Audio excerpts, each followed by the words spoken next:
फर्जी CO office मामले में जमुई अनुमंडल पदाधिकारी अभय कुमार तिवारी ने किया बड़ा खुलासा।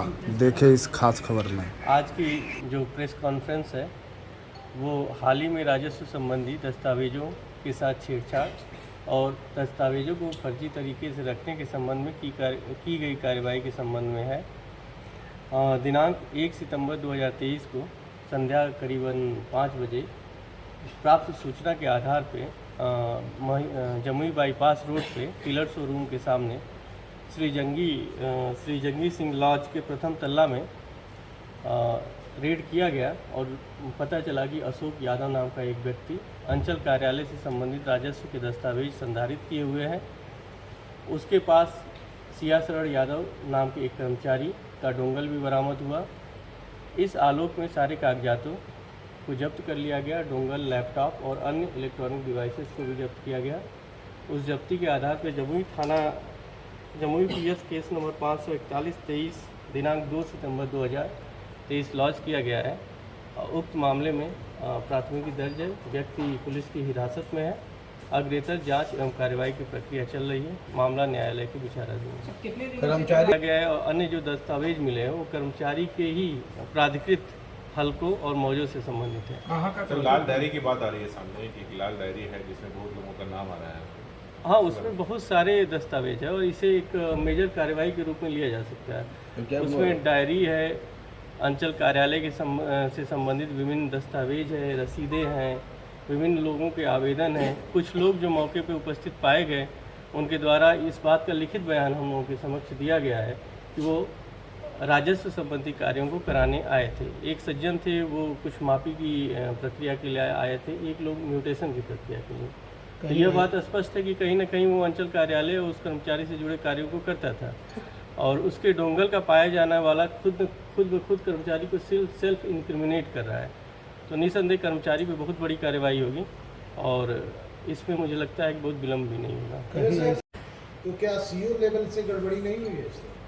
देखिए, जो सारे दस्तावेज हैं हम लोग तो अल्प समय था उसमें बहुत ज़्यादा पुख्ता जांच का दावा नहीं कर सकते, लेकिन जो दस्तावेज है, जो सारा मटेरियल है, इलेक्ट्रॉनिक और डिजिटल डिवाइसेस हैं, जो लोग उसमें संलिप्त होंगे सबकी उसमें जानकारी है। उसका मोबाइल है, उसमें उसकी रिकॉर्डिंग्स भी है। तो सारी चीज़ें निसंदेह एक बड़ा चंक है एविडेंस का। अब उस चंक का हमारे जो IO नियुक्त किए गए हैं वो कल से ही जांच में लगे हुए हैं। माननीय न्यायालय के समक्ष सारी बातें खुलेंगी और जो दोषी होंगे सभी लोग देखिए, हम लोगों को जो सूचना मिली थी उसमें फर्जी दस्तावेजों की जांच से संबंधित मामला था।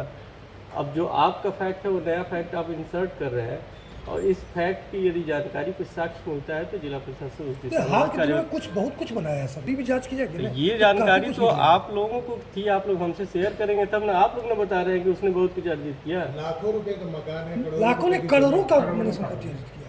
अच्छा, 2-4 साल में।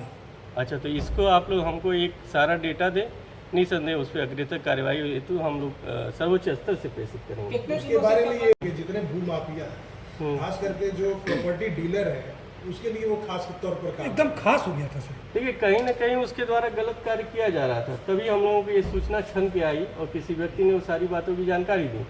उसकी बातों और जानकारी की सटीकता के आधार पर ये रेड संभव हो पाया। अन्यथा यदि उसके द्वारा गलत काम नहीं किया जा रहा था, भू माफियाओं के साथ यदि कोई न कोई साठगांठ हो सकती है, नहीं होता तो कोई शिकायत क्यों करता है? तो गलती तो अवश्य हुई है, उससे मेजर गलती थी और उसका मेजर भुगतान कर रहा है। FIR में देरी या फिर नहीं, देखिए ये तो वही वाली बात है कि कौवा कान ले गया तो हम अपना कान न देख के कौवा के पीछे भागने लगते हैं। तो जो इतने सारे दस्तावेज रहते हैं, दस्तावेजों को लेना, प्रॉपर बनाना FIR CRPC के एक प्रोसेस रूल के तहत होता है। जैसे तैसे इतने बड़े मामले की FIR नहीं की जा सकती। सारे दस्तावेजों को बनाना, उनकी रिकॉर्डिंग करना, जितने भी डिजिटल डिवाइसेस, अन्य डिवाइसेस थे उनके प्रॉपर सीलिंग की प्रक्रिया करके सुपुर्द करना, ये सब समय लगता है। हज़ारों की संख्या में पन्ने थे, यदि उनकी लिस्टिंग नहीं बनाएंगे, ऐसे कचरे में फेंकने से फिर वो FIR किसी काम का नहीं होता। तो थोड़ा समय लगेगा। और ऐसे पैरेलल ऑफिस कहीं ना कहीं वैसे विवादों को बढ़ाते भी हैं क्योंकि वो दस्तावेज से छेड़छाड़ और ऐसी चीज़ें करते हैं। और इसमें एक बड़ा सवाल सर निकल के ये भी भूमि विवाद को लेकर सरकार सख्त है, जिला प्रशासन सख्त है। जो भी फोरम है उन सबको एक्टिवेट किया गया, अपने स्तर से वो काम कर रहे हैं। ये भी कार्रवाई उसी क्रम में थी कि इस तरह का कोई भी कार्य यदि हो रहा है, संज्ञान में आता है, तो उसको तहस नहस कर देना है। इस तरह का कोई भी कार्टेल कहीं भी फल फूल ना पाए। अब रही बात की भूमि विवाद के अन्य मुद्दों में, तो शनिवारी बैठकें नियमित रूप से होती ही हैं सीओ और थाना प्रभारी के द्वारा। बुधवारी बैठकें हम लोगों के यहाँ होती है। जिला पदाधिकारी और एसपी साहब के स्तर से भी बैठकें आयोजित होती हैं। हालांकि भूमि का मुद्दा है, कुछ न कुछ विवाद रहते ही हैं, तो उसको सुलझाने का लगातार प्रयास होता है।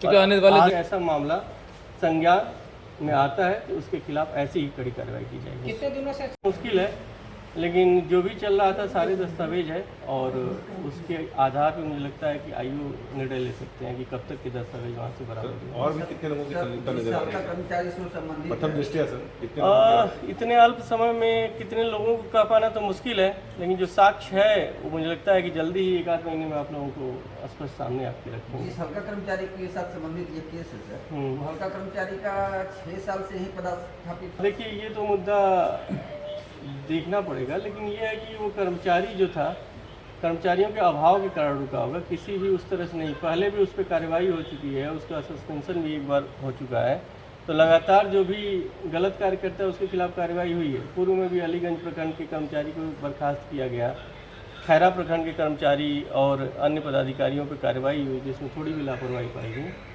तो ये महज संयोग हो सकता है कि एक ही जगह वो लंबे समय तक बच गया, क्योंकि कर्मचारियों का बहुत अभाव था।